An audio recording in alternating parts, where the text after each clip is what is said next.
Hello dear student, I welcome to you all in the class of assembly physics. Student, आज जो अपन topic discuss करेंगे उसका नाम है प्रिंसिपल ऑफ डिटेक्टर्स। ठीक है, अब आपके मन में ये डाउट होगा कि सर हम जब लास्ट वीडियो में आयोनाइजेशन चैम्बर को कंप्लीट कर चुके हैं तो यहाँ पे प्रिंसिपल ऑफ डिटेक्टर का क्या रोल रहेगा। ठीक है स्टूडेंट, तो ये इसलिए टॉपिक ज़रूरी है क्योंकि अपन जो आगे गाइगर पढ़ेंगे, ठीक है, आयोनाइजेशन चैम्बर हमने पढ़ लिया, जैसे सीमांत है और अविरत है, तो ये सारे के सारे कॉन्सेप्ट पे क्या है, बेस है स्टूडेंट। तो आपको फिर एक ग्राफ के अकॉर्डिंग सारे के सारे जितने भी गाइगर रीजन है या आयनन क्षेत्र का कौन सा रीजन रहता है या कुछ ऐसे इंपॉर्टेंट टर्म जैसे एवलांस बंजन का टाउन साइड एवलांस होता है यहाँ पे, ठीक है, द9 की टक्कर कहाँ पे होती है, पुनर्नियोजन क्षेत्र क्या होता है और कैसे होता है, तो इन सब के बारे में आपको क्या मिल सके, कंप्लीट इंट्रोडक्शन मिल सके, ताकि जब आप आयनन कोर्स पढ़ो तो आपको माइंड में ये रहे कि हाँ यहाँ पे वोल्टेज जैसे वेरी हो रहा है, इसकी वजह से यहाँ पे ये धारा है वो मतलब सीधे संतृप्त रह रही है या रह रही है तो क्यों रह रही है,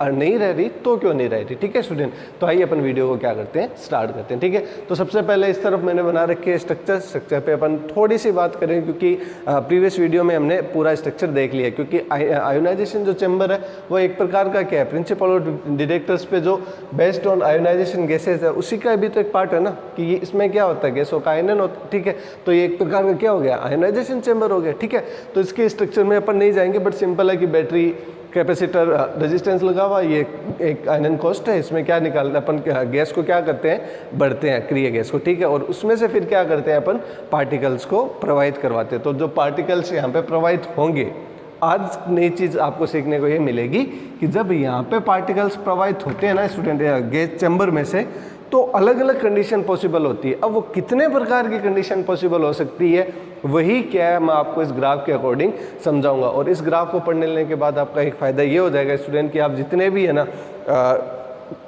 गैस फील्ड डिटेक्टर है उनमें आप क्या कर पाओगे, सेपरेशन कर पाओगे। ठीक है स्टूडेंट, तो सबसे पहले अपन बात करते हैं रिकम्बिनेशन रीजन की। ठीक है स्टूडेंट, तो हमारा वोल्टेज जब हम 0 से V1 तक बढ़ाते हैं, 0 से V1 तक एकदम स्लाइटली क्या करते हैं, इंक्रीज करते हैं। जैसे मान लीजिए कि आपने 0 से 5 वोल्ट दे दिया, एग्जांपल दे रहा हूँ, 5 वोल्ट तो दे ही नहीं सकते, 10 से 200 वोल्ट के बीच क्या रहता है, रीजन रहता है। जैसे मान लीजिए कि आपने 12 वोल्ट दिया, ठीक है, अब 12 वोल्ट दिया तो क्या हुआ स्टूडेंट, ये गैस चैम्बर में से निकली, ठीक है, एक बॉक्स बना हुआ है उसमें अक्रिय गैस भरी हुई है। ठीक है, इसमें से आप क्या कर रहे हो कि भी जो भी नाभिकीय अभिक्रिया हुई उससे जो पार्टिकल निकले वो आप इस चैम्बर में से गुजारोगे तो कैसे, जैसे मान लीजिए कि आपने चार्ज पार्टिकल को गुजारा। ठीक है स्टूडेंट, अब चार्ज पार्टिकल क्या करेंगे, चार्ज पार्टिकल इनसे टक्कर करेंगे तो क्या होगा, टक्कर करेंगे तो सिंपल सी बात है, मान लीजिए कि कोई चार्ज पार्टिकल है, इलेक्ट्रॉन है, कितना सिंपल है, देखिए यहाँ पे आ गया न्यूक्लियस, यहाँ पे बाहर इलेक्ट्रॉन क्या कर रहे हैं, घूम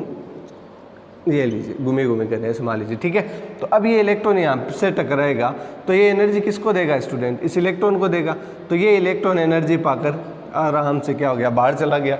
बाहर जैसे ही चला गया तो दो कंडीशन पॉसिबल हो गई, ये तो पॉजिटिव, ये धनायन बन गया और ये एक प्रकार का क्या बन गया, अगेन ऋणायन बन गया। ठीक है, तो अब देखिए स्टूडेंट, ये जो धनायन बना, ठीक है, इसको किसकी ज़रूरत है, इलेक्ट्रॉन्स की। ठीक है, तो ऐसे तो है नहीं कि एक ही पार्टिकल आया है, पार्टिकल तो बहुत सारे आए हैं, है ना, पार्टिकल तो बहुत सारे आए हैं। तो ऐसी कंडीशन किसी और पार्टिकल के साथ हो रही होगी, कैसे, जैसे मान लीजिए कि यहाँ से एक इलेक्ट्रॉन निकला और ये क्या हो गया, कंप्लीट पॉजिटिव हो गया। ठीक है स्टूडेंट, अब ये इलेक्ट्रॉन किसके साथ कन्वर्ट हो जाएगा, इसके साथ, और ये वाला इलेक्ट्रॉन किसके साथ कन्वर्ट हो जाएगा, इसके साथ। तो क्या हो जाएगा, रिकॉम्बिनेशन। क्या हो जाएगा, रिकॉम्बिनेशन। तो रिकॉम्बिनेशन हो गया तो धारा बही नहीं, और जब धारा बही नहीं तो अपन यह कह सकते हैं कि पुनर्नियोजन क्षेत्र में आपको धारा नहीं भी तो आगे आप क्या करोगे, रेजिस्टेंस है, इसके अक्रॉस आप रेजिस्टेंस के अक्रॉस वोल्टेज ड्रॉप नहीं देख पाओगे, और वोल्टेज ड्रॉप नहीं देख पाओगे तो आपको आगे जो एम्पलीफायर लगा हुआ है, एम्पलीफायर से आप काउंटर तक नहीं पहुंच पाओगे।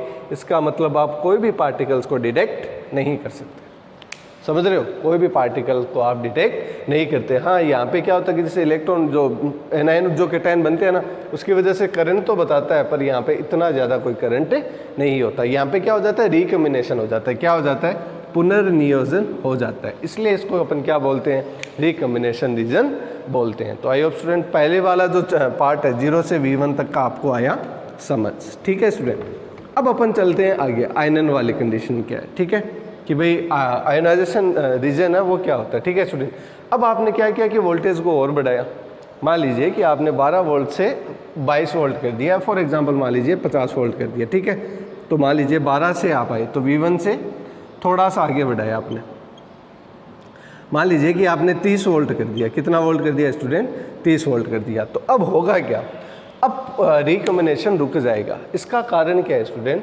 तो इस रिकॉम्बिनेशन के रुक जाने का कारण ये बोला जाता है कि यहाँ पे जब इलेक्ट्रॉन और जो पॉजिटिव आयन फ्री हुए ना स्टूडेंट, तो यहाँ पे आप जानते हो कि ये तो क्या है? एनोड, ठीक है। एनोड का मतलब पॉजिटिव, और ये वाली जो नली है ये किसका काम करेगी? कैथोड का। अब ये हमने प्रीवियस वीडियो में अच्छे से समझ रखा है, ठीक है। तो जैसे ही वोल्टेज बढ़ाया तो अब रिकॉम्बिनेशन नहीं होगा, क्यों? क्योंकि एनर्जी बढ़ गई। तो एनर्जी बढ़ गई तो इलेक्ट्रॉन कहाँ पे आने शुरू होंगे स्टूडेंट? इलेक्ट्रॉन आने शुरू होंगे एनोड पे, ठीक है। तो अब ये डायग्राम थोड़ा सा क्या होने लगेगा? चेंज होने लगेगा। चेंज होके कैसे बन जाएगा स्टूडेंट? इलेक्ट्रॉन तो यहाँ पे जमने लगेंगे, एक एग्जाम्पल से समझ लीजिए, और जो पॉजिटिव चार्ज पार्टिकल है वो ये लीजिए, ठीक है। अब देखिए स्टूडेंट होगा क्या कि अब इलेक्ट्रॉन इस तरफ फ्लो करे तो सीधी सी बात है कि सर्किट में क्या पाएगी? धारा बहेगी। धारा बहेगी तो आपको क्या मिलेगा? वोल्टेज ड्रॉप मिलेगा। और वोल्टेज ड्रॉप को आप एम्पलीफाई करोगे, यहाँ पे क्या लगा है स्टूडेंट? प्रवर्धक। क्या लगा है? प्रवर्धक, ठीक है। अब प्रवर्धक को आप किससे प्रवर्धक आगे क्या लगा दिया हमने? काउंटर। काउंटर मतलब संख्या गिनने वाला, ठीक है। तो यहाँ पे आपको क्या मिल जाएगी? कितने पार्टिकल्स है जो यहाँ पे पहुँचे, तो उनकी क्या मिल जाएगी? संख्या मिल जाएगी। तो ये जो रीजन होता है स्टूडेंट, ये वाला रीजन क्या कहलाता है? आयनन-खोस्ट का रीजन कहलाता है, या आप इसको आयनाइजेशन रीजन भी बोल सकते हो, ठीक है स्टूडेंट। अब थोड़ा सा आप अपन आगे चलते हैं कि आपने वोल्टेज को और बढ़ाया। जैसे मान लीजिए कि आप 30 तक तो ले आए, आप 30 से जैसे मान लीजिए कि आगे जा रहे हो, 30 से फॉर एग्जाम्पल 50 आ गए आप, ठीक है, यहाँ पर, ठीक है। तो देखिए आयनन-खोस्ट की बस एक खास बात ये रहती है कि इसमें धारा का मान क्या रहता है? संतृप्त रहता है। धारा का मान मैं बोल दूं तो क्या रहता है? फिक्स रहता है, ठीक है। ये धारा का मान नहीं बदलता, वोल्टेज पर निर्भर नहीं करता। अभी एक बार ही आपने वोल्टेज अप्लाई कर दिया ना, तो आप यहाँ से यहाँ तक वोल्टेज को बढ़ा ही तो रहे हो ना स्टूडेंट, ध्यान से समझो ना। लेकिन यहाँ पे तो धारा नहीं बढ़ रही, तो धारा क्या होगी? सैचुरेटेड होगी। धारा क्या होगी स्टूडेंट? संतृप्त हो गई, ठीक है। अब देखिए स्टूडेंट, अपन बात करते हैं नेक्स्ट किसकी? आनुपातिक क्षेत्र की। अब आनुपातिक क्षेत्र में ध्यान से देखिए, अपन वोल्टेज को क्या करें? बढ़ा रहे। तो अपन को क्या देखने को मिल रहा है? अपन को ये देखने को मिल रहा है कि धारा का मान क्या हो रहा है स्टूडेंट? बढ़ रहा है ना। अब ये धारा का मान बढ़ रहा है, इसका कारण क्या है? इसका कारण है टाउनसेंड एवलांस, अर्थात टाउनसेंड बंधन। अब ये बंधन क्या होता है इसको समझना बहुत इंटरेस्टिंग है, बहुत आपको मजा आएगा। देखिए कैसे, यहाँ पे इलेक्ट्रॉन थे, ठीक है। पहले गैस आई, गैस ने क्या किया? इलेक्ट्रॉन निकाल दिए। ये लो भाई, कोई गैस के particle for example alpha particle आया, और ये न्यूक्लियस, ये गैस कोई भी एटम्स के आउटर फिल के क्या हो गए? इलेक्ट्रॉन्स हो गए, ठीक है। इनको एनर्जी दी, इसने निकाल दिया भाई इन इलेक्ट्रॉन्स को। अब ये इलेक्ट्रॉन्स कुछ एनर्जी लेके निकले ना स्टूडेंट, तो इनको मैं बोलूँगा सेकेंडरी इलेक्ट्रॉन। सेकेंडरी इलेक्ट्रॉन, ठीक है स्टूडेंट। अब ये इलेक्ट्रॉन क्या करेंगे? फर्दर अक्रिय गैस के कोई परमाणु से क्या करेंगे? वापस क्या करेंगे? क्रिया करेंगे, ठीक है। क्रिया करेंगे तो क्या होगे? इन इलेक्ट्रॉन को और क्या कर देंगे? फ्री कर देंगे। इसका मतलब एक प्रकार का क्या हो जाएगा? बंधन हो जाएगा। बंधन किसे कहते हैं? कि खुद ही इलेक्ट्रॉन क्या करने लग जाए? नए इलेक्ट्रॉन का प्रोड्यूस करना स्टार्ट कर दे, ठीक है। तो यहाँ पे क्या हो जाता है? एक प्रकार का बंधन हो जाता है, और इस बंधन को अपन क्या कहते हैं? टाउनसेंड बंधन कहते हैं, ठीक है। आपको समझ आया टाउनसेंड बंधन क्या होता है? कि भाई जो यहाँ पे इलेक्ट्रॉन रिलीज कर रहे हैं, कौन? अल्फा पार्टिकल या जो भी चार्ज पार्टिकल आ रहे हैं, ठीक है। अब अक्रिय गैस के उन्होंने इलेक्ट्रॉन रिलीज कर दिए, और वो इलेक्ट्रॉन अक्रिय गैस के बाकी परमाणु को भी क्या करेंगे स्टूडेंट? वहाँ से भी क्या कर देंगे? इलेक्ट्रॉन को क्या कर देंगे? रिलीज कर देंगे। तो इलेक्ट्रॉन की संख्या क्या हो जाएगी? बढ़ जाएगी। अब आप वोल्टेज बढ़ाओगे तो क्या और ज़्यादा इलेक्ट्रॉन फ्री होंगे? तो ये और ज़्यादा इलेक्ट्रॉन फ्री होंगे तो और ज़्यादा इलेक्ट्रॉन को आगे वाले को क्या करेंगे? फ्री करेंगे। दैट्स वाई यहाँ पे क्या होगा स्टूडेंट? धारा का मान वोल्टेज के साथ बढ़ जाएगा। ये जो आपका क्षेत्र है वो कहलाता है स्टूडेंट सीमांत अनुपातिक क्षेत्र। सॉरी, अनुपातिक क्षेत्र मतलब एक प्रोपोर्शन होता है। प्रोपोर्शन मतलब कि मान लीजिए कि यहाँ पे 5 इलेक्ट्रॉन आए, ठीक है, तो आगे और इलेक्ट्रॉन को क्या कर देंगे? बढ़ा देंगे। और एक इसीलिए इसको बोलते हैं अनुपातिक क्षेत्र, अर्थात प्रोपोर्शनल रीजन, ठीक है।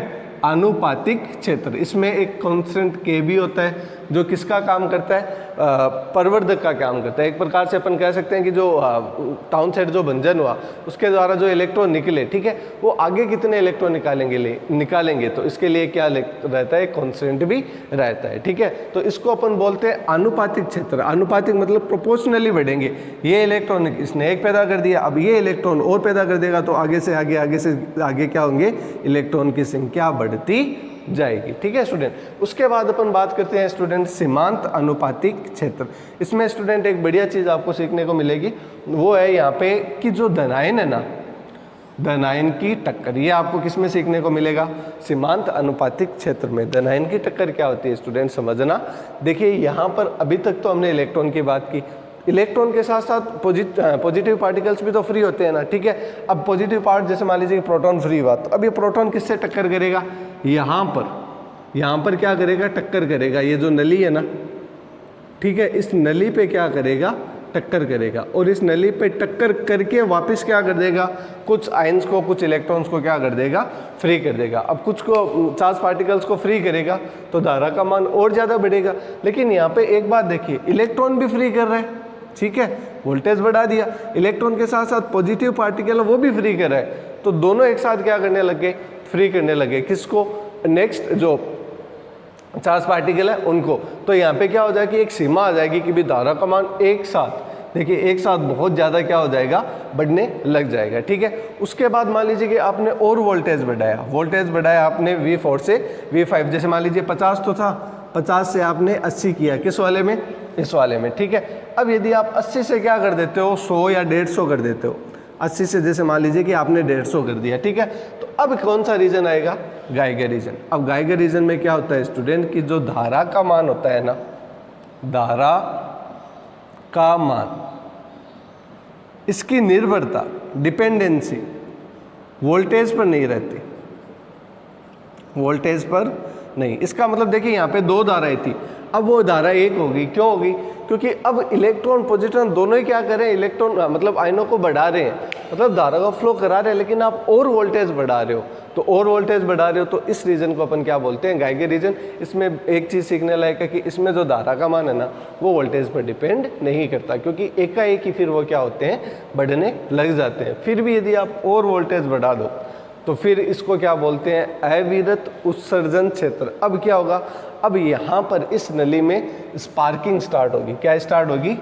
स्पार्किंग स्टार्ट हो जाएगी, अर्थात विसर्जन स्टार्ट हो जाएगा, अक्रिय गैसों का विसर्जन, एक प्रकार की चिंगारियाँ निकलने लगेगी। क्यों, क्योंकि आपने वोल्टेज बहुत ज़्यादा बढ़ा दिया, इलेक्ट्रॉन प्रोटॉन इतने ज़्यादा बढ़ गए कि अब वो मतलब एक प्रकार का स्पार्क क्या कर देंगे, उत्पन्न कर देंगे, और धारा का मान एकाएक ही बढ़ जाएगा और कोई वोल्टेज पर डिपेंडेंसी नहीं रहेगी। इसको अपन बोलते क्या है, अविरत। अविरत का मतलब कंटिन्यूअस। एक बार आपने इतना वोल्टेज बढ़ा दिया तो ऐसे नहीं है कि कभी धारा मिलेगी नहीं मिलेगी ना, कंटिन्यूअस धारा मिलेगी और बहुत ज़्यादा मात्रा में मिलेगी। इसका मतलब क्या हुआ, अविरत आपको क्या मिलती रहेगी, करंट मिलती रहेगी, पर करंट का मान सडन क्या हो जाएगा, इंक्रीज हो जाएगा। थोड़ा सा भी वोल्टेज बढ़ाओगे तो जो धारा का मान है वो बहुत अधिक ही बढ़ जाएगा। तो ये था स्टूडेंट एक कॉन्सेप्ट, एक प्रिंसिपल, किसके बारे में, आयोनाइजेशन ऑफ गैसेस के बारे में। तो ये मैं इन शॉर्ट पूरा समझाया स्टूडेंट, और एक ही स्क्रीनशॉट में आप कंप्लीट समझ सको, इस हिसाब से मैंने ये वीडियो बनाया है। तो आई होप स्टूडेंट अब आपको ये वीडियो समझ आया होगा।